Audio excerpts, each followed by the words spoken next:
விஜயை வளரவிடக்கூடாது, இனி உதய்தான் எல்லாம். உதயநிதி டீமுக்கு போகும் பவர். மைசூரில் ஸ்டாலின் போடும் பெரிய பிளான். தமிழக சட்டசபை தேர்தலில் மீண்டும் வெற்றி பெற்று ஆட்சியை பிடித்து விடலாம் என்ற நம்பிக்கையில் திமுக இருந்தது. ஆனால் அது நடக்கவில்லை. விஜயின் தமிழக வெற்றி கழகத்திடம் திமுக ஆட்சியை பறிகொடுத்துள்ளது. இந்த தோல்வியில் இருந்து மீண்டு வர திமுக பல்வேறு வேலைகளில் ஈடுபட்டு வருகிறது.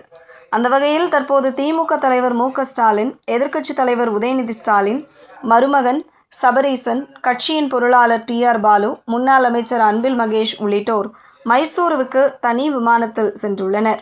திமுகவில் மேஜர் ஆபரேஷனை மேற்கொள்ள அங்கு திட்டமிட்டு வருவதாக தகவல்கள் வெளியாகியுள்ளது. தமிழக சட்டசபை தேர்தலில் வென்று ஆட்சியை பிடிக்கும் முனைப்பில் திமுக இருந்தது. ஆனால் திமுக சறுக்கலை சந்தித்தது. குறிப்பாக முதல்வராக இருந்த திமுக தலைவர் மு.க.ஸ்டாலின் சென்னை கொளத்தூர் தொகுதியில் த.வே.க வேட்பாளர் வி.எஸ். பாபுவிடம் தோல்வியடைந்தார். மொத்தமாக திமுக 59 எம்.எல்.ஏக்களை மட்டுமே பெற்றுள்ளது. பி.டி.ஆர். பழனிவேல் தியாகராஜன் உட்பட 15 அமைச்சர்கள் வரை தேர்தலில் தோல்வியடைந்துள்ளனர். அது மட்டுமின்றி முதல்வர் விஜய்க்கு பெரும்பான்மை கிடைக்காததால் திமுக கூட்டணி கட்சிகளான 2 கம்யூனிஸ்டுகள், வி.சி.க. மற்றும் இந்திய யூனியன் முஸ்லீம் லீக் கட்சிகள் த.வே.க.விற்கு ஆதரவு தெரிவித்துள்ளன. இதில் மார்க்சிஸ்ட் கம்யூனிஸ்ட் மற்றும் இந்திய கம்யூனிஸ்ட் கட்சிகள் வெளியில் இருந்து முதல்வர் விஜய்க்கு ஆதரவளிக்கும் நிலையில், வி.சி.க. மற்றும் இந்திய யூனியன் முஸ்லீம் லீக் கட்சிகள் விஜயின் அமைச்சரவையில் இடம்பெற்றுள்ளன.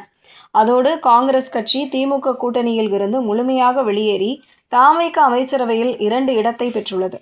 இது திமுகவுக்கு பெரும் சறுக்கலாக பார்க்கப்படுகிறது. இந்த நிலையில்தான் சட்டசபை தேர்தல் தோல்வி குறித்து திமுகவில் தீவிர ஆய்வுக் கூட்டங்கள் நடைபெற்று வருகின்றன.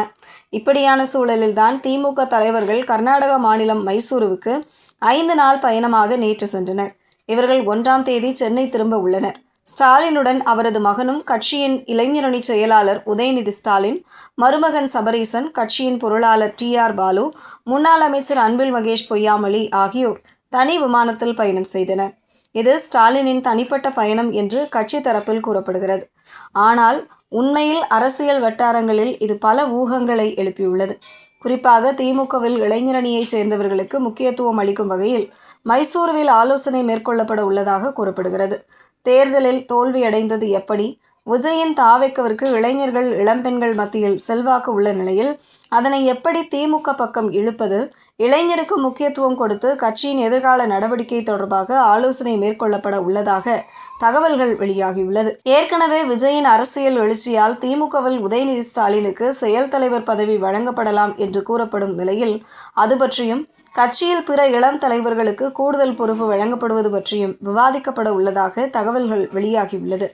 த.வே.க.விற்கு நிகராக திமுகவில் இளைஞர்களுக்கு முக்கியத்துவம் அளிக்கும் நகர்வுகளை மேற்கொள்வது சார்ந்து இந்த பயணத்தில் மு.க.ஸ்டாலின் ஆலோசிக்க உள்ளதாக தகவல்கள் வெளியாகியுள்ளது.